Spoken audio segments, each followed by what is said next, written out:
Era um domingo quando Jesus se apresentou depois que ressuscitou, dizendo as primeiras palavras dele: não temas.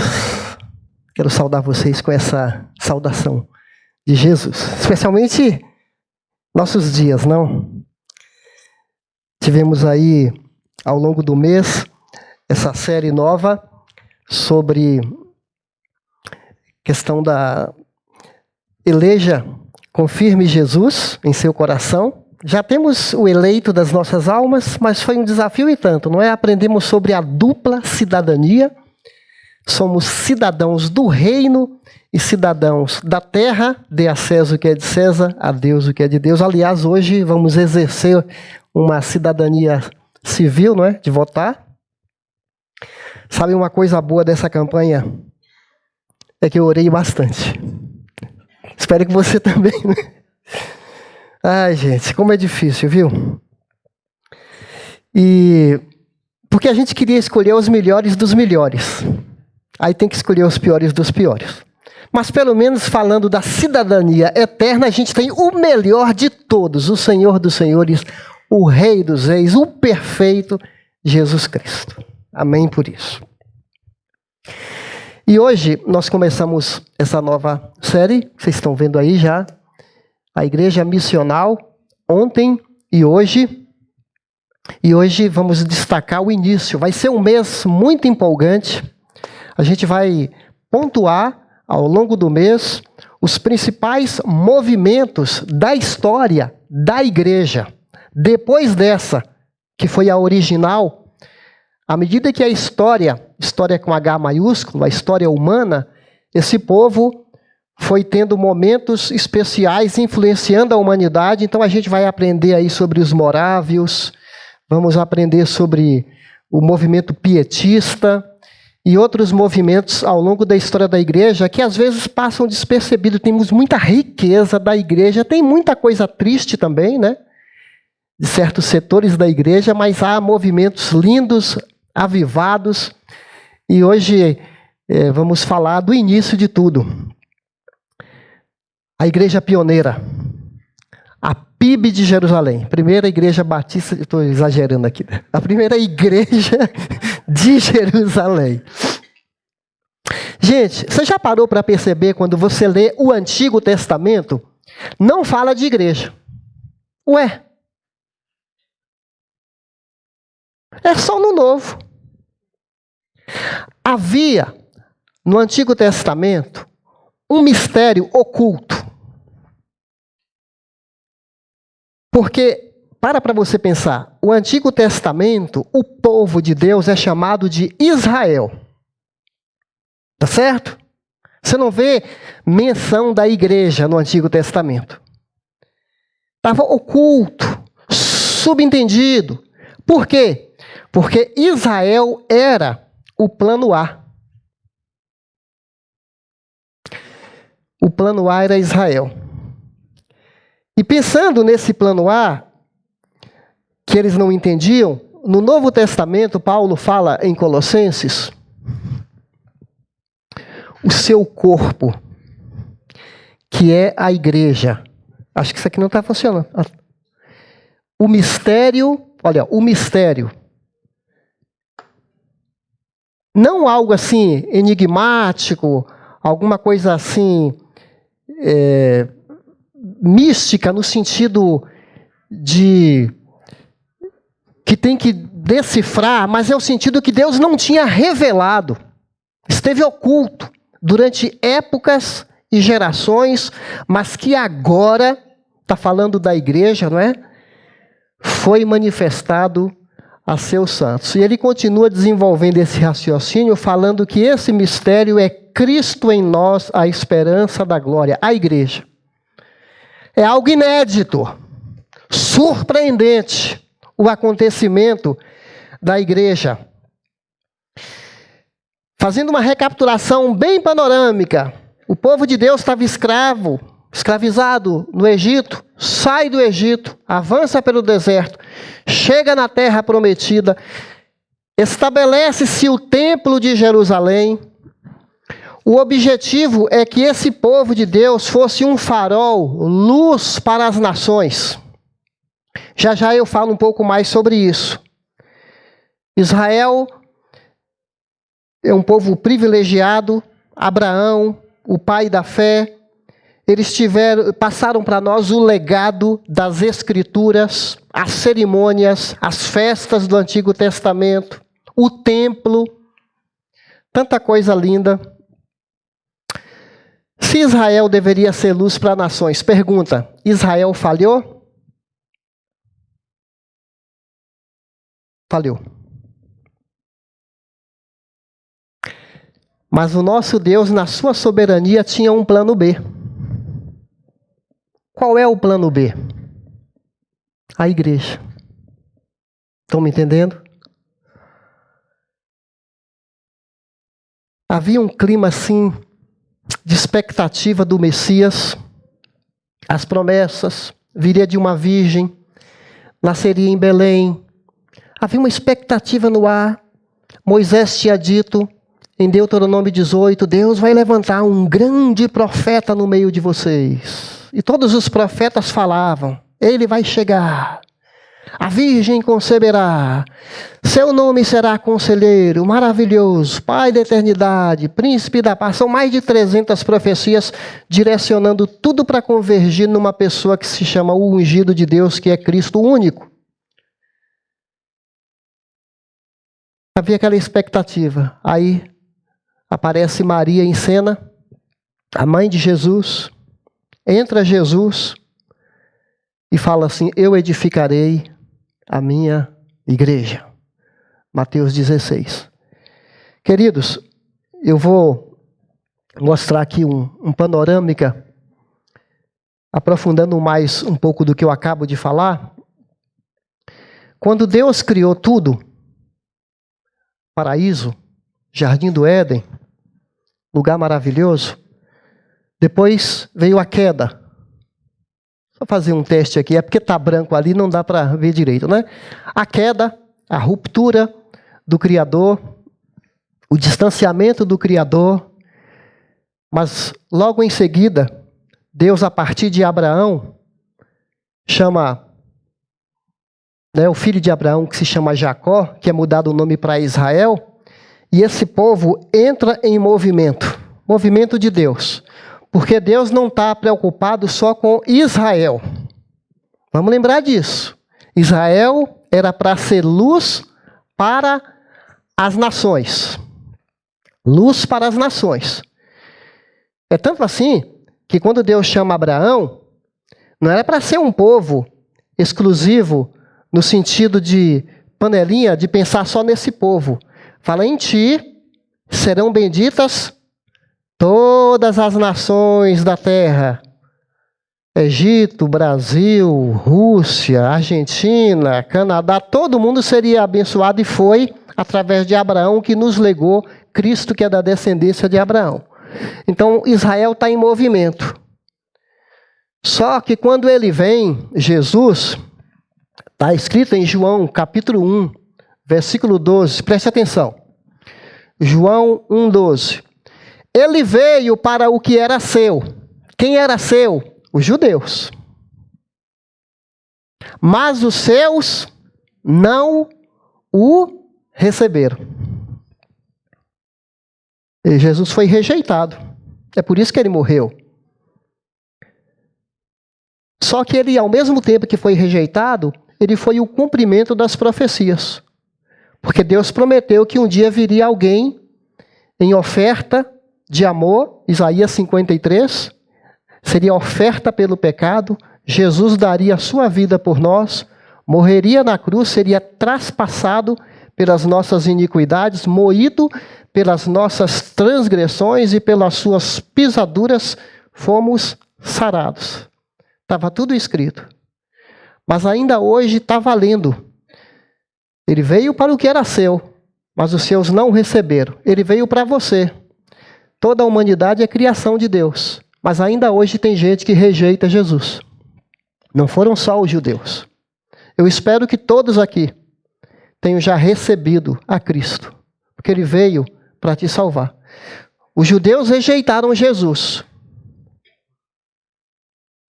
E essa seta né, a vinda dele, morreu na cruz e retorna ao Pai. Só que assim que antes dele morrer, ele deixou bem claro uma coisa para nós. Ele disse assim: hoje vocês me têm aqui fisicamente. João 14, João 16, você pode ler. Eu irei e enviarei outro Consolador, Confortador, para que habite dentro de vocês e esteja com vocês. Ele está se referindo a quem? O Espírito Santo. Ele falou: se eu não for, ele não virá.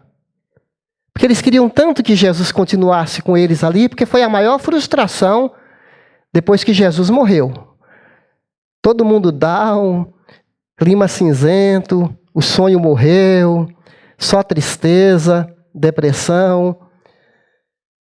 Mas ele falou: fiquem em Jerusalém, aguardem, porque ele vai chegar.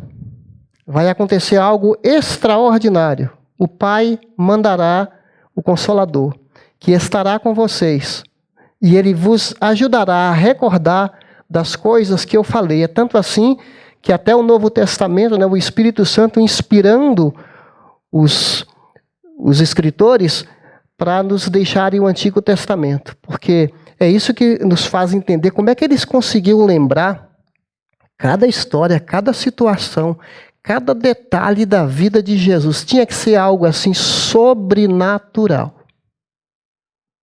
O Espírito Santo de Deus. Até o pastor Lucas, que pregou aqui domingo passado, falou sobre Atos 1, que até preparou o caminho para hoje, porque a gente falou sobre Atos 1, né? Recebereis poder ao descer sobre vós o Espírito Santo, e sereis minhas testemunhas, tanto em Jerusalém, Samaria, Judéia, Samaria, até Capão Redondo, até os confins da terra. Já estava lá, a gente estava lá, ó. Queridos, o livro de Atos é um livro tão magnífico. Você já leu a história da igreja em Atos? Porque é um livro de transição. Os 4 evangelhos narram a vida de Jesus. Jesus vai, e uma coisa que eu acho legal nos evangelhos é que cada evangelho termina com um final feliz. Cada evangelho fala que ele ressuscitou, está vivo e falou: vão, ide. Fiz tudo o que precisava fazer. E Deus não tem mais um outro plano C.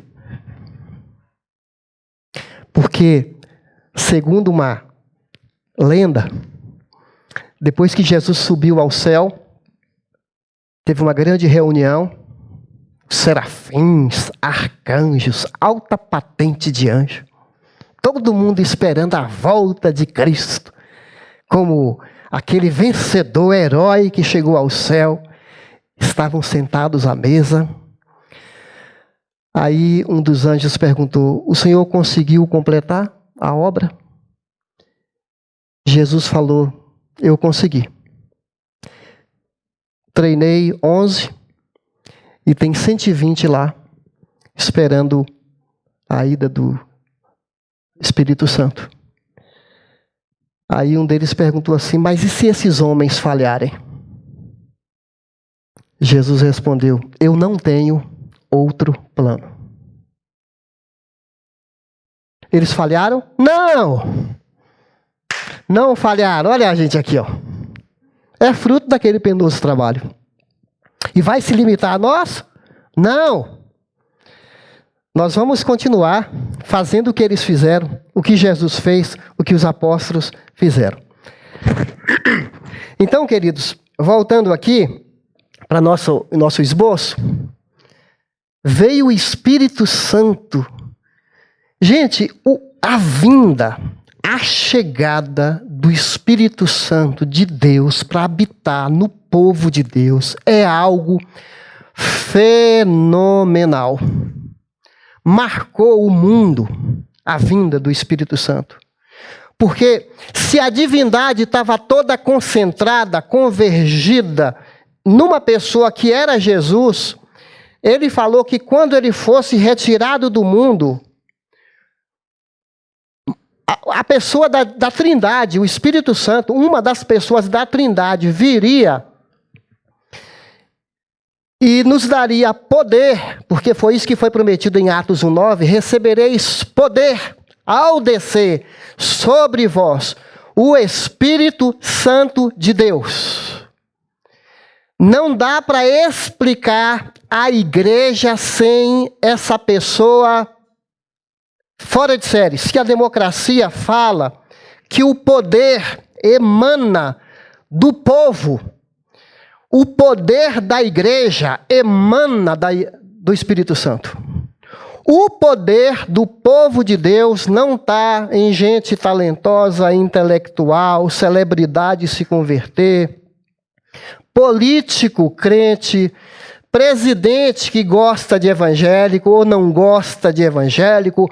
O poder da igreja não depende de gente humana, por mais rica, talentosa, que tenha capacidade, nada disso. A gente, sem o Espírito Santo, a igreja está morta, está vazia.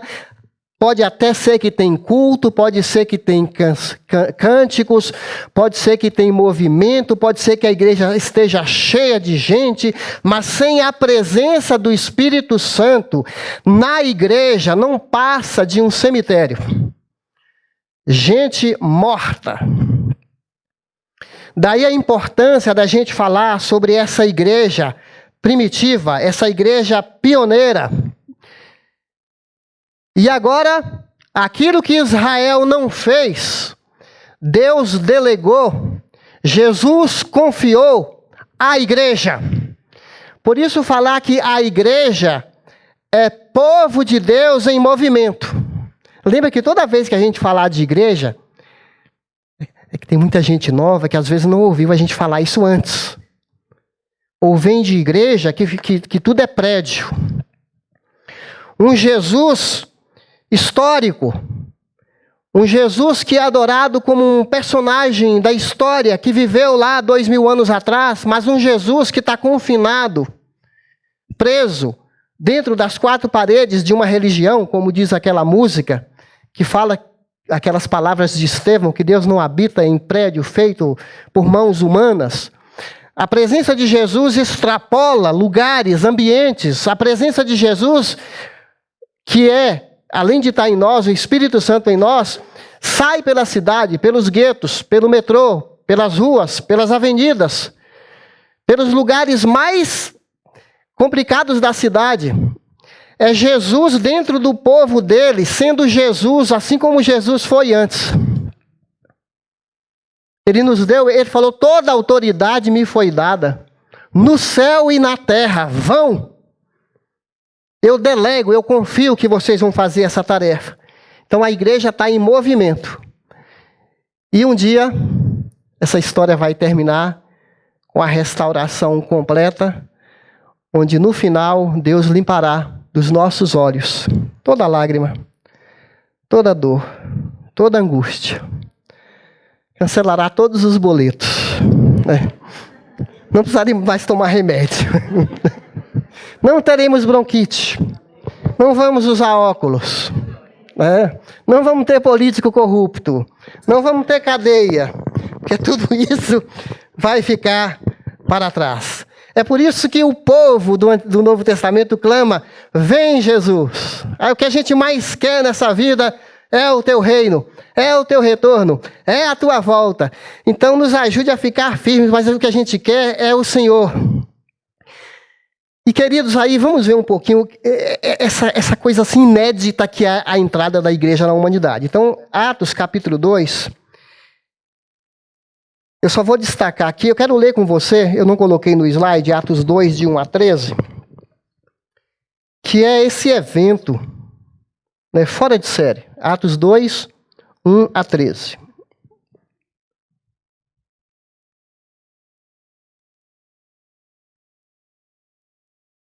Abre seu aplicativo aí, sua Bíblia. Chegando o dia de Pentecoste, estavam todos reunidos num só lugar. De repente, veio do céu um som, como de um vento muito forte. Encheu toda a casa na qual estavam assentados. E viram o que parecia línguas de fogo, que se separaram e pousaram sobre cada um deles. Todos, interessante a palavra todos nesse capítulo, gente. Todos ficaram cheios do Espírito Santo e começaram a falar noutras línguas, conforme o Espírito os capacitava. Havia em Jerusalém judeus, devotos a Deus, vindos de todas as nações do mundo. Olha que dia especial. Ouvindo-se o som, ajuntou-se uma multidão que ficou perplexa, pois cada um os ouvia falar em sua própria língua, seu próprio idioma. Atônitos e maravilhados, eles perguntavam: acaso não são galileus todos estes homens que estão falando? Então, como os ouvimos cada um de nós em nossa própria língua materna? Partos, medos, elamitas, habitantes da Mesopotâmia, Judeia, Capadócia, do Ponto, da província da Ásia, Frígia, Panfília, Egito e das partes da Líbia próximas a Cirene, visitantes vindo de Roma, tanto judeus como convertidos ao judaísmo, cretenses, árabes. Nós os ouvimos declarar as maravilhas de Deus em nossa própria língua. Atônitos e perplexos, todos perguntavam uns aos outros: que significa isto? Alguns outros, todavia, zombavam e diziam, eles beberam vinho demais. E depois Pedro vai falar que não é nada a ver com bebida alcoólica, era 9 da manhã que aconteceu tudo isso, mas até no nascimento da igreja já aparece rejeição, né? Até no nascimento da igreja já tem gente interpretando mal a igreja e zombando já, criticando aquilo que desconhece. Mas você viu nessa breve descrição as palavras atônitos, perplexos, assustados, maravilhados, porque a vinda do Espírito Santo não podia ser de maneira... Foi algo assim para inaugurar aquilo que Jesus falou: eu vou edificar a minha igreja. Então foi um evento assim fenomenal. E é interessante que havia em Jerusalém pessoas de várias partes do mundo. Diferente da Torre de Babel, que as línguas foram confundidas, porque foi um projeto humano, na vinda do Espírito Santo, as pessoas entendiam, cada um na sua língua. Foi um evento sobrenatural. Deus fez questão de se revelar de uma maneira assim, fora do comum. E aí, ao ler esses nomes aqui, é bem provável que naquelas viagens missionárias de Paulo, ele visitou gente que já estava aqui naquele dia, que participou da inauguração da igreja, e ele só foi lá conectar com muitos deles. Aí, Pedro prega, do versículo 14 até o 35. Que sermão poderoso de Pedro, hein? Aquele Pedro que 50 dias antes negou Jesus. Muitas vezes você fica decepcionado com você mesmo. Momentos que você não assume aquelas convicções que abraçou. Joga fora, nega, trai, decepciona você e o próprio Deus. E Pedro agora é um homem restaurado. Estava com medo de admitir para 3 ou 4 pessoas numa fogueirinha, escondido assim, que ele conhecia Jesus. Agora, não dá para explicar sem a presença do Espírito Santo dentro do Pedro, para se levantar diante ali, aquelas autoridades, sacerdotes, fariseus presentes aqui. Ele se levanta de peito aberto.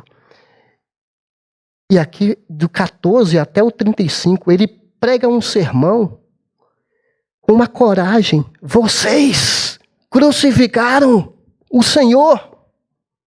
vocês, perversos, mataram o Salvador.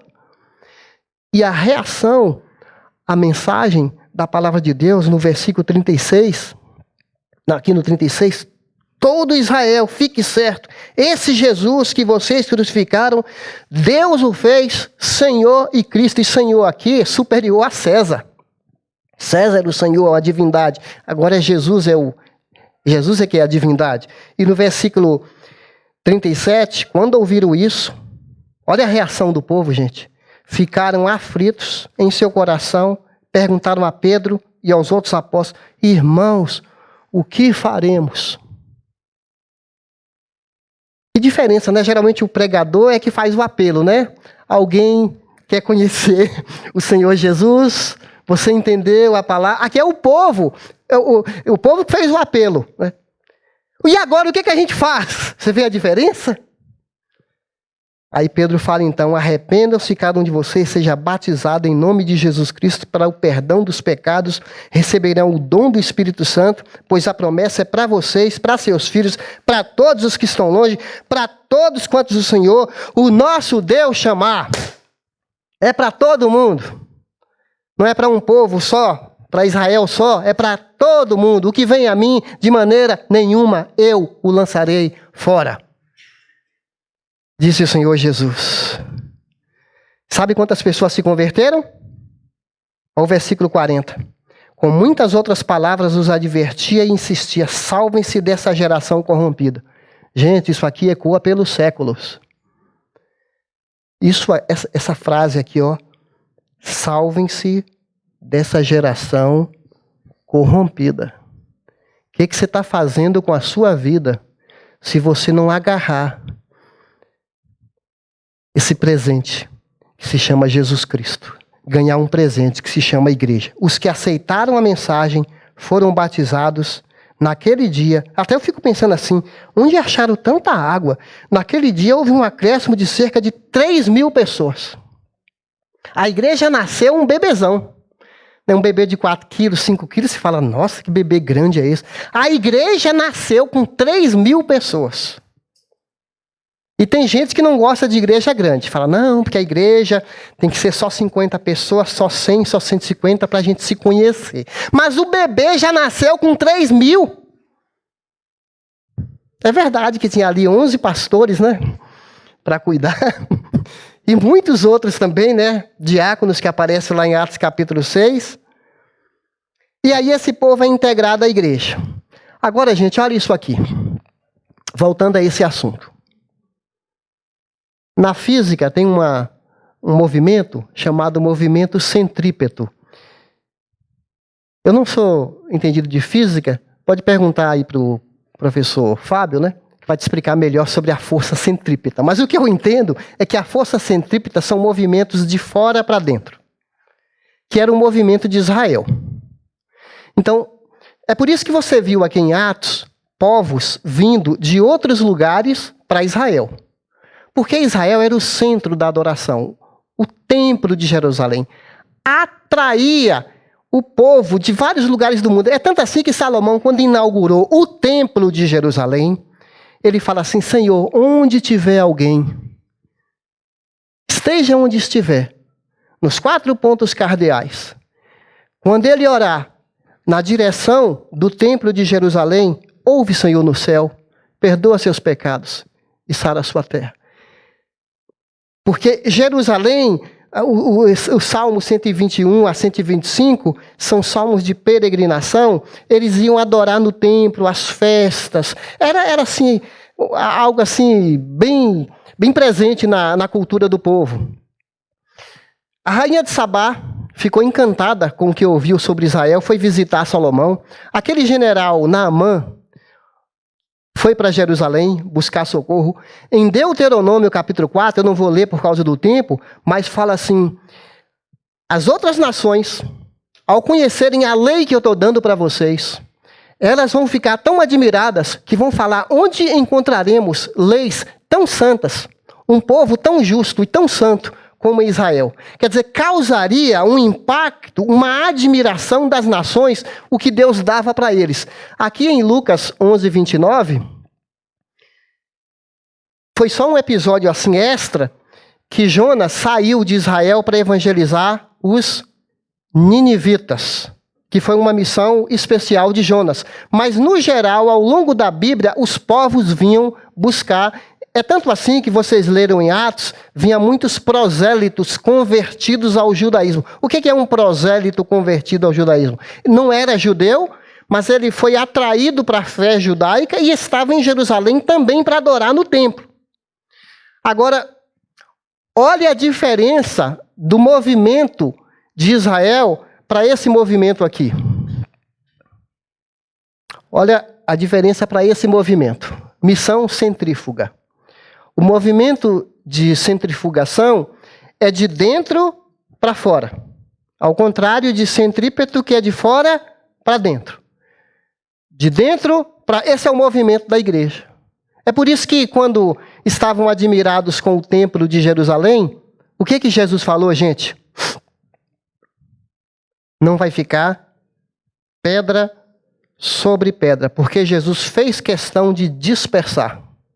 Assim como falou para os galileus, lembra que os galileus ficaram olhando para cima e não queriam ir embora mais, porque Jesus subiu, né? Ele vai voltar, ele vai voltar, ele vai voltar. Vamos circular, vamos movimentar, vamos gente. Então, a igreja é isso. Assim como o Pai me enviou, eu também vos envio. O que a gente está fazendo aqui toda semana? Ué, pastor, mas você está desconsiderando? Não. Eu quero só provocar um pouquinho você. É claro que a gente precisa estar juntos. Faz parte edificar os santos e evangelizar os perdidos. É a agenda da igreja. Edificar os salvos, evangelizar os perdidos. Não tem que inventar nada mais. Mas eu queria que você entendesse que nós não somos chamados meramente para nos ajuntarmos num prédio de 4 paredes e não termos nenhum impacto fora daqui. Tudo que acontece aqui é para nos mobilizar. Tudo que acontece aqui é uma plataforma de lançamento. Porque nós fomos enviados. Então você foi enviado para o seu escritório, para o seu trabalho. A Elisa, que estava aqui, foi enviada lá para o Manaus. Talvez Deus chame alguns de vocês para irem para algum lugar. Mas nós também fomos enviados. Estamos em circulação. Eu lembro de uma história da Inglaterra, que tinha uma época que eles tinham muitos santos de ouro, de prata, num lugar lá, guardaram, né? Um tesouro inglês. E era algo assim muito precioso na história da Inglaterra. E o país estava numa dificuldade na era vitoriana. E um dos ministros chegou para a rainha e falou assim: rainha, o país está quebrando. E ela falou: qual é o plano? O que vocês pretendem fazer? Aí ele falou: a gente tem que pôr os santos em circulação. Os santos eram de ouro e de prata, né? Estavam lá. Então, a gente tem que dissolver aquela prata, aquele ouro e pôr para circular, porque o país precisa. Eu estou só fazendo aqui uma comparação. O povo de Deus tem muito santo parado, encastelado, vivendo ornamentado, vivendo para si. E essa dica, os santos estão aqui para circularem, para salgarem, para iluminarem, faz parte da vivência da igreja. Então, queridos, a gente vai ver agora as marcas de uma igreja que nasceu saudável e tem para nós uma grande contribuição, uma referência, a igreja raiz, a igreja matriz, que é a igreja de Jerusalém.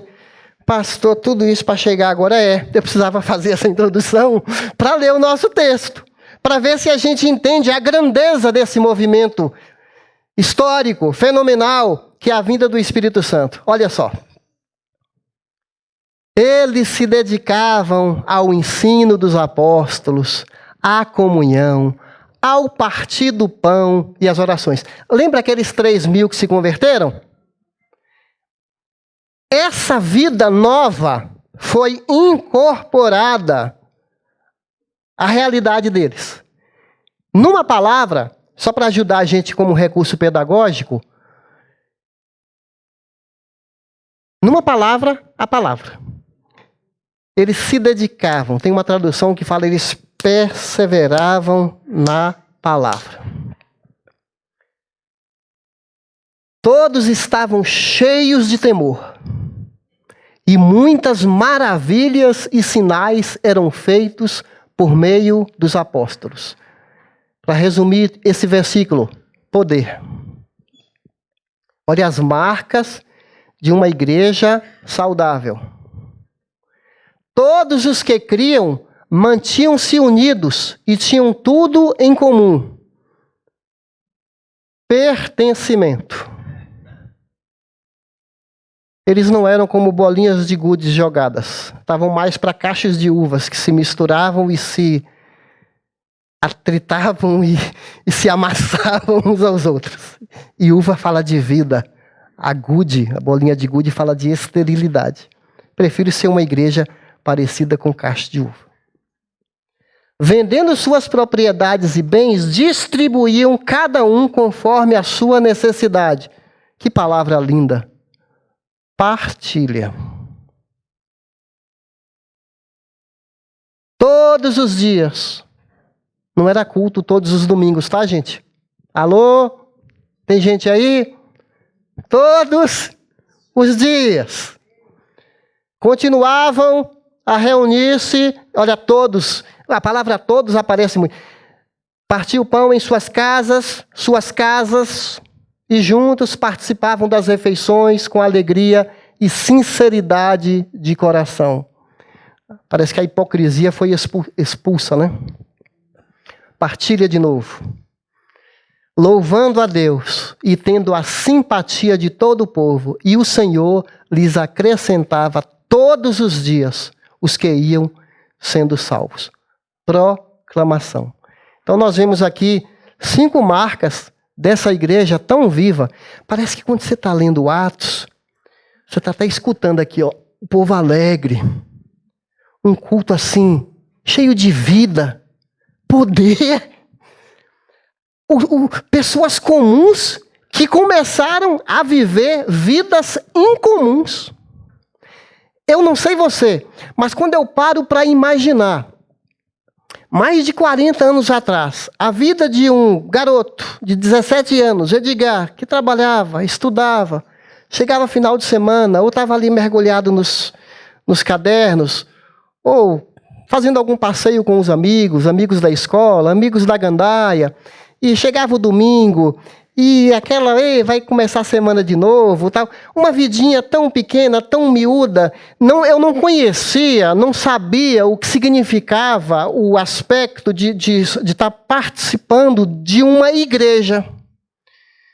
Então, para mim, foi uma coisa assim, que eu não consigo explicar como que eu saí daquele mundo tão limitado, tão pequenino, tão egoísta, com alvos tão ensimesmados, voltados só para mim, e agora eu sou mergulhado, algo aconteceu comigo que eu não sabia explicar. Gente, eu fiquei em parafuso vários dias. Teve um dia que eu saí correndo da minha casa e cheguei, tem uma matriz na cidade que eu morei, Diadema, a igreja matriz, e eu fiquei esmurrando a porta da igreja católica, e fui em todas as portas para conversar com alguém lá, para eu falar assim, olha, isso aqui está escrito na Bíblia, vocês sabiam disso aqui? Porque alguma coisa aconteceu comigo que eu era recém-convertido, confuso assim, mas eu sabia que alguma coisa aconteceu comigo. E eu frequentava umas baladas, que naquela época era outro nome, né? Naquela época que a gente tinha cabelo grande, época do João Travolta, né? Gente... não é aquele que aparece, já tive um topetão aqui, a época do João Travolta, e eu ia dançar lá nos sábados à noite, naquela festa, e mesmo convertido eu ia lá. Ué, pastor, o que é isso? Pois é, eu estava numa transição sem entender o que aconteceu comigo, até que um dia eu senti as pernas como de chumbo, e eu dançando com a galera lá, eu pensei assim, o que eu estou fazendo aqui? É como que Deus falou para Elias, que estava imerso numa depressão, né?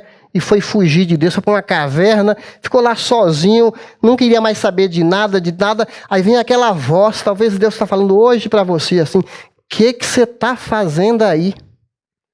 Talvez você tenha algum envolvimento com alguém, com situação, com ambiente, que você está ali, você sabe que você não foi criado para estar ali, porque você faz parte, você é alguém que nasceu de novo para uma nova vida que você nem sabe explicar.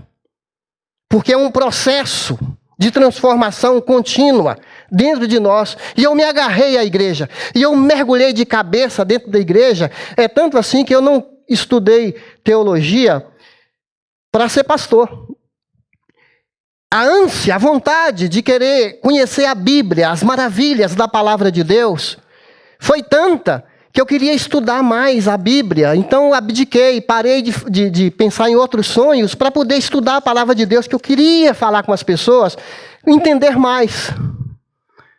Não estou dizendo que todo mundo tem que estudar teologia, até porque aqui perseveravam na doutrina dos apóstolos a multidão, crianças, senhoras de idade, idosos, jovens, todo mundo com a paixão pela palavra. E, gente, eles não tinham a palavra como nós temos hoje. Essa riqueza de livro por livro. Eles não tinham. O que eles tinham? É Pedro que se levantava lá num dia de culto, no templo, e falava, pois é, gente, eu nem conto as mancadas que eu já dei nessa vida, viu? Vocês acreditam que eu fiquei 3 anos com Jesus? Na primeira oportunidade que eu tinha de afirmar que eu amava Jesus, eu neguei. Aí um apóstolo foi e falou assim, Pedrão, gente, isso aqui não está na Bíblia não, tá? Pedrão, você lembra quando você ficou querendo mudar os planos de Jesus, falando que ele não precisava morrer? E ele te deu um baita cascudo quando Jesus falou assim, sai de mim, Satanás. Você lembra, Pedro? Gente, eles tinham as recordações na memória, as parábolas na memória. E ainda bem, né? Porque depois vão catalogar e deixar tudo registrado para o nosso benefício. É tanto assim que Atos fala a narrativa da história da igreja, só que a igreja nasce e precisa de doutrina. Porque é um bebezão que precisa de alimento. Daí vem então as epístolas. As cartas de Paulo, as cartas de Pedro, as cartas de João, para poder dar consistência para a igreja.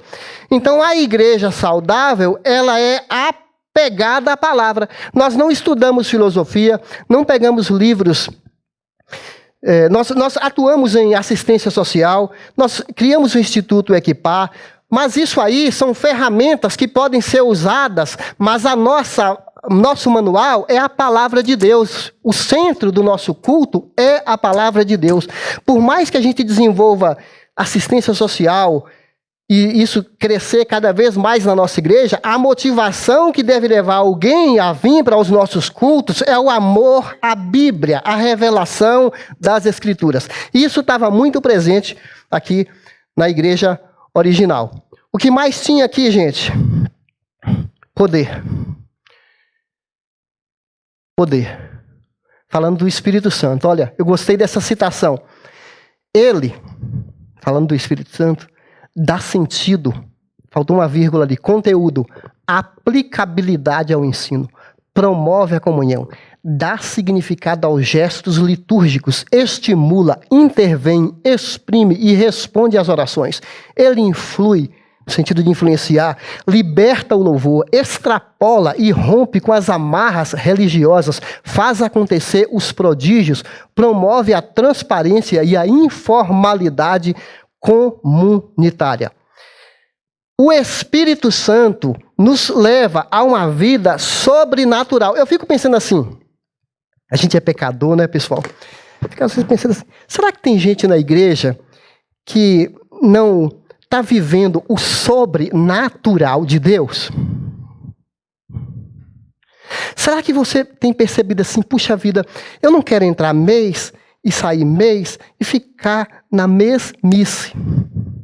Já que eu estou dizendo que o Espírito habita em mim, já que eu estou dizendo que eu amo Jesus, que eu confio nele, eu preciso me permitir que Deus me surpreenda.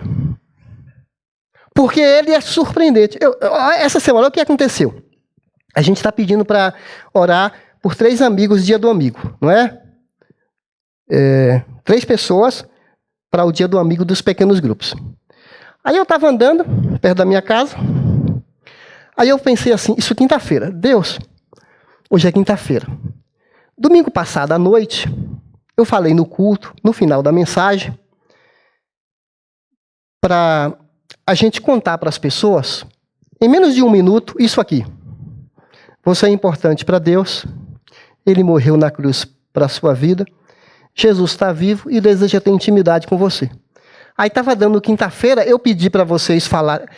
De manhã eu não falei isso, não. Foi no culto da noite que eu falei, domingo passado. Aí eu estava lembrando disso, puxa vida, eu pedi para as pessoas falarem e já é quinta-feira, eu não consegui falar para ninguém.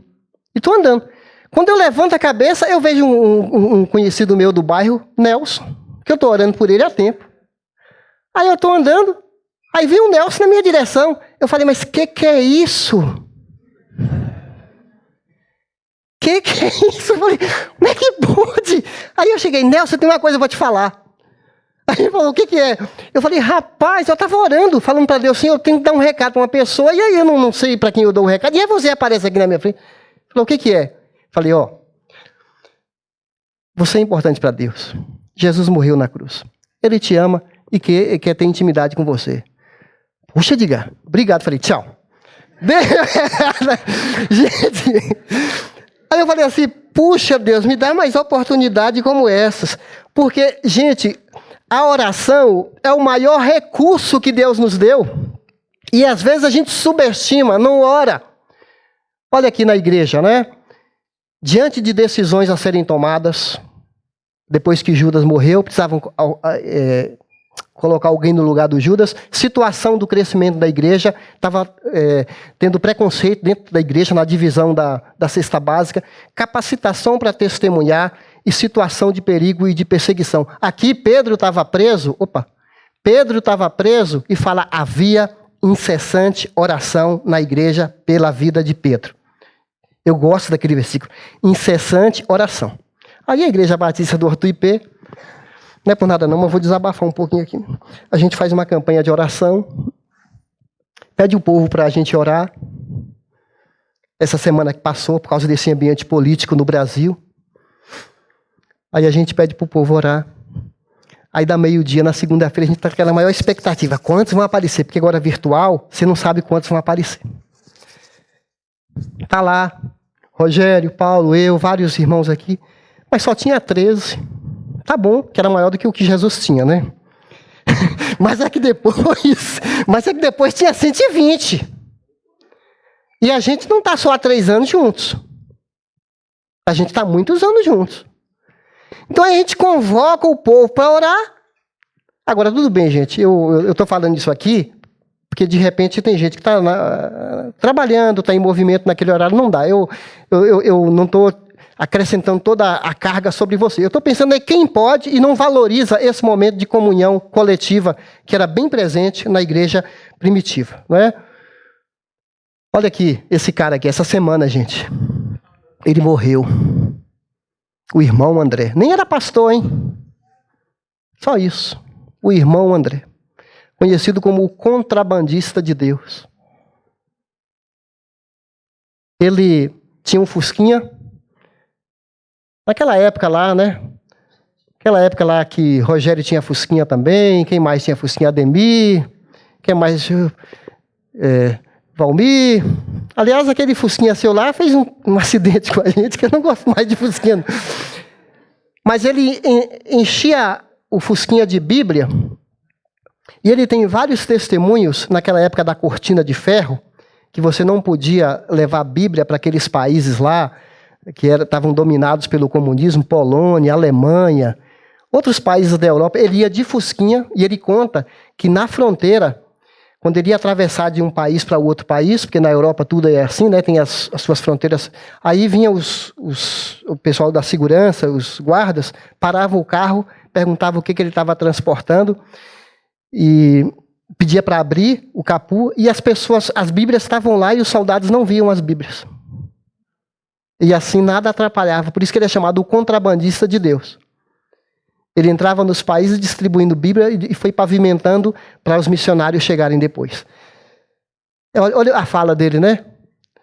Não há portas fechadas capazes de resistir ao poder da oração. A gente tem orado pelos prédios. É difícil você acessar uma casa, mas tem vários PGs dentro dos prédios, olha. Isso é algo sobrenatural, gente. Entrar dentro de um prédio, convidar pessoas que são atraídas pelo Evangelho, conhecerem Jesus, assim como nós fomos alcançados. Isso é sobrenatural, não há explicação. Pertencimento, comunhão é ter coragem e amor para dar. É ter coragem e humildade para receber. Há momentos que você está passando uma fase boa, está bem empregado, Deus está te abençoando. É momento de você abençoar os necessitados. Quantas cestas básicas na pandemia, colchões que foram doados, até uma época que a gente doou aves e presentes, né, na época de Natal. E vai ter um projeto aí próximo, né, Rogério? Dia de Ação de Graças. A gente vai fazer uma nova arrecadação de alimentação. Há momentos que você tem para compartilhar. Há momentos que você está passando uma necessidade, um desemprego, ou a renda cai. Precisa ter humildade para receber, para falar. A gente não é capaz de adivinhar. Mas olha, irmãos, tem coisas que acontecem nos bastidores que vocês nem ficam sabendo, de gente que passa necessidade, gente que não tem como pagar uma conta, pede um socorro, e aí a gente dá um jeito de ajudar. Porque nessa igreja tinha uma questão de partilha, eu estou falando de pertencimento, né? Isso aqui tem a ver com comunhão. Daqui a pouco eu vou falar de partilha, mas falando de pertencimento, a igreja é um ambiente onde a gente sabe que somos todos carentes. Aqui não tem patrão, empregado, gente de alta instrução, no sentido de que ninguém é melhor do que ninguém.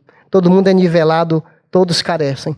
Todos são pecadores e carecem da glória de Deus. Nós, pastores, não sabemos quem contribui, quem não contribui. É até bom para nós, porque a gente, quando olha para vocês, todo mundo é irmão, ninguém tem tratamento privilegiado, ninguém é VIP na igreja, porque o importante que a gente está interessado é seu coração, sua vida com Deus. Mas assim, tem coisas que acontecem na comunhão do povo de Deus que nos liga. Romanos 12 fala, chorem com os que choram e alegrem-se com os que se alegram. Então, a igreja é para ser... Às vezes a gente tem uma doutrina muito boa e há um distanciamento da prática. Então, tomara que a gente avance para que a prática acompanhe a qualidade da teoria da palavra. Porque às vezes... Porque eu estou falando isso aqui, aí de repente você fala assim, eu não sinto que é tudo isso na nossa igreja. Eu ouvi uma pessoa falar uns dias atrás que quando alguém vê uma coisa precisando ser feita, é que Deus mostra a sujeira para quem tem a vassoura. Isso significa o quê? Se você vê que tem uma coisa que não está legal, se você vê aquela percepção que você teve, é para você fazer alguma coisa para melhorar aquilo lá. Não para criticar. Alguém precisa fazer alguma coisa, né? Olha lá. Eu já falei. Olha lá. Não. Às vezes, sobra bocas para falarem e faltam braços e pés e corações para agirem. Infelizmente acontece.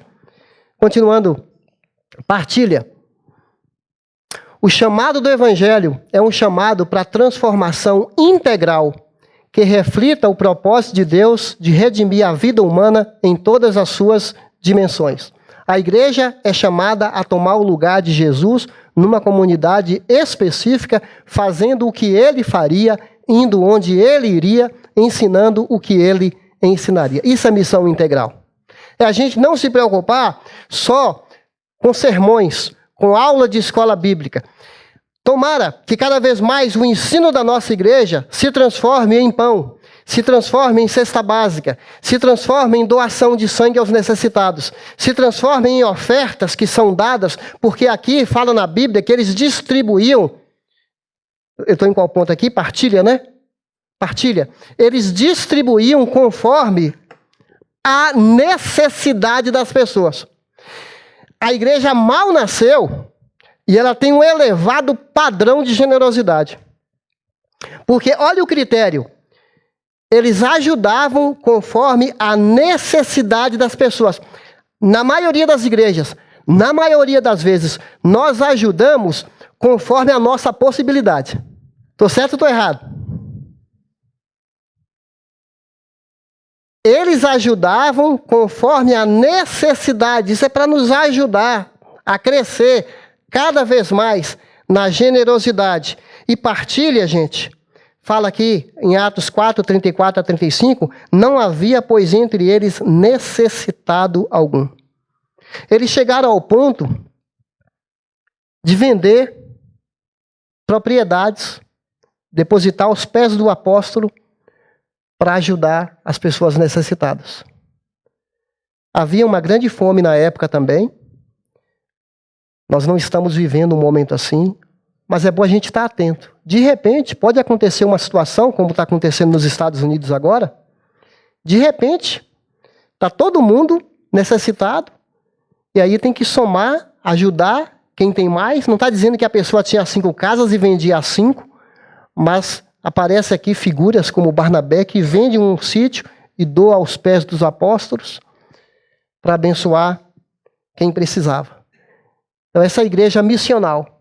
Cristo é o Senhor de tudo e de todos. A igreja não é uma agência de salvação individual que põe ao alcance das pessoas os benefícios da obra de Cristo. Mas a comunidade, não é individual, a comunidade de fé chamada a encarnar o evangelho, o testemunho do seu senhorio sobre a totalidade da vida da igreja. Então, o evangelho encarnado. Não sejais apenas ouvintes, mas praticantes da palavra. E aqui fala da partilha, a cruz. Assim como Jesus partiu o pão, nós agora partimos, compartilhamos o pão da vida, que é o próprio Senhor Jesus. E por último, proclamação. Dia a dia, no versículo 47, acrescentava-se-lhes o Senhor os que iam sendo salvos. Parece que há aqui uma atividade divina maior que a humana, porque fala assim, acrescentava o Senhor dia a dia os que iam sendo salvos. Ué, gente, e a pregação? A igreja era tão viva, tão assim sobrenatural, que causou algo inédito na vida das pessoas. As pessoas eram atraídas pela vida de cruz.